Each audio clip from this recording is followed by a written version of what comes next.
Abantwana beNgonyama. Sisaqhubeka nakho ukulekelela abantu ngolwazi lwamakhubalo. Namhlanje ividiyo engiyenzayo iqondene nekhona isalukazi esike sacela la sathi sicela ukuthi-ke sithi ukuchaza kancane ngokubethela.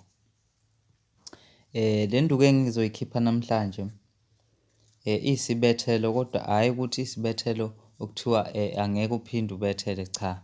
Iyakusiza ekuthenini uma kunabantu abakugadlayo noma kunezitho ezikumpintsha eduze ikwazi ukukuphebezela.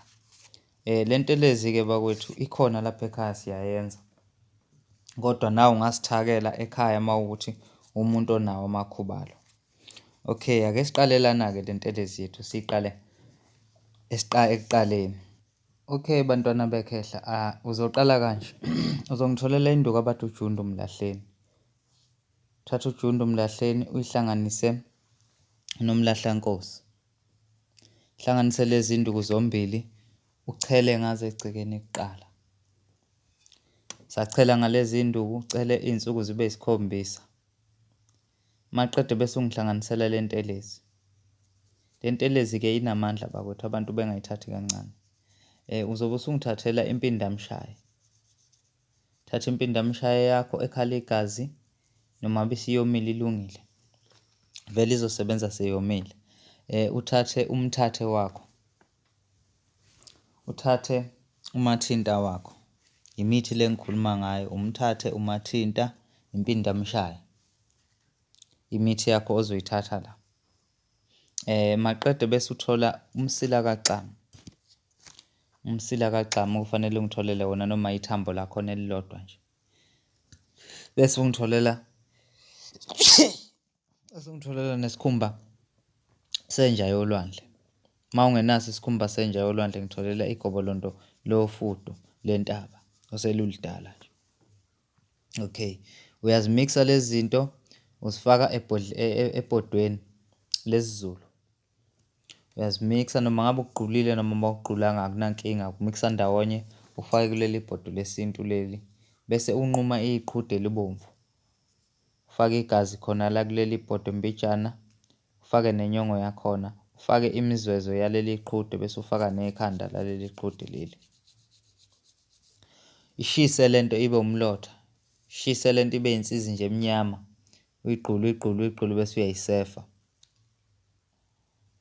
Uma usuwenze kanjalo, usungithathela umathinta eceleni futhi. Uhlanganisa nomthathe bese ufaka impindamshaye. Lo muthi lona-ke uyintelezi enizophalaza ngawo ekhaya, niphinde nifuthe ngawo kuba usuku olulodwa. Niyafutha ebusuku, ekuseni nivuka niyaphalaza. Lo muthi ekade niphalaza ngawo niwuchitha emgodini ozobe ufakwe phakathi izikhonkwane. Kunomgodi ozowumba phakathi negceke. Kulo mgodi lo uzoqala ucaphune inhlabathi emakhoneni egceke lonke, ucaphune, ubuye uzoyifaka kulo mgodi lo.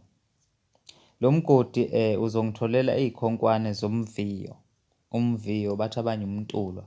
Ungitholele iy'khonkwane zawo uzenze zibe u-5 lezi y'khonkwane. Uma uzenze zibe u-5 lezi y'khonkwane uzoyihlaba emakhoneni omgodi eziwu-4, esisodwa singene phakathi nendawo nomgodi. Bese uthatha le ntelezi yethu, insizi yethu le, uyithele khona kulo mgodi lo. Uyithele nje ibe ningi impela ibe mnyama. Uthele le nsizi yakho, uthele le nsizi yakho. Bese uyagqiba la.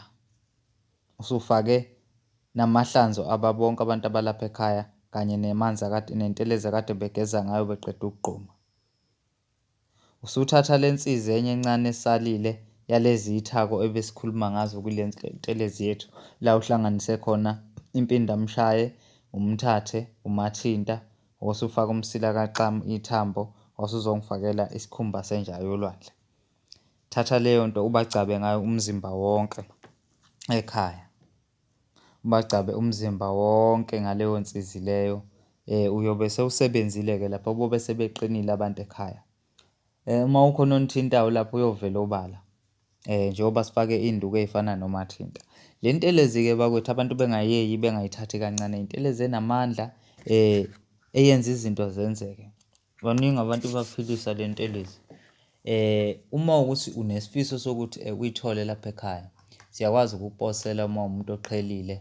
Ngiye ngiyenze ngo-400 ngamabomu uma ngabe kuzoba intelezi ey'nsizi iy'nhlanga zakhona lezi ozobe kufanele ukuthi niy'shaye. Kodwa mase kuyikhomba sekuphelele sekukonke, kuyofanele kube i-1,000 imali oyikhiphayo ukuze sizokwazi ukuthi sikunikeze iy'nduku zokuchela, izinduku zokuthi nigeze niphalaze, izinduku zokukhanda iy'ncweba ngoba kufanele nibe ney'ncweba niphinde niqine. Bese kuphinda-ke kuba nezinye iy'nduku engingazivezanga la ngoba la kule nduku ayiphelele bakwethu le nduku ngezizathu ngoba asithwasisi kodwa siyalekelelana lapho nalapho. Uma wukuthi nisanithokozela bafowethu ulwazi esilikhiphayo noma ulwazi olukhishwa umkhulu nogada, subscribe lapho uphinde u-like ngoba sisazoqhubeka sishere enye information ethe ukujula. Bakwethu njengoba ngikhipha le nduku eyisibethelo, ngicabanga ukuthi ngiyaqala futhi kusazoba nesikhathi ngingayikhiphi induku eyisibethelo ngoba induku eyisibethelo induku ebucayi bakwethu, induku efanele ukwenziwa umelaphi. La ngiyikhipha ngamabomu le nduku ngoba nginenhloso yokulekelela abantu. So induku yokubethela asiyikhiphi kahle kahle. Le induku nje eyintelezi enamandla engithe angiyikhiphe ngoba bese beyicelile abantu. So mawukuthi unesifiso sokuthi uthole le nduku noma uhlushwa ngabantu, uhlushwa izitho ekhaya, uhlushwa imimoya emibi, anilali, izinto ey'gijima phezu kothayela, ubukhuphe nani nani. Le ntelezi yinhle kakhulu ingakwazi ukunilekelela fana noma kuney'thunzi egcekeni kungahlaleki, nithi nihlezi egcekeni kube ngathi ungasuka uhambe nje ungazi ukuthi kwenzenjani. Iyasiza kakhulu le ntelezi yenza ikhaya libe ikhaya elifudumele. So abantu abanothando nabanesifiso sokuthola le ntelezi abangithinte, inombolo yami iyona le engiyifake la esikrinini. Umkhulu nogada lo ngisemtuba kwaSomkhele ngokokuhlala nangokusebenza. Thokoza gogo.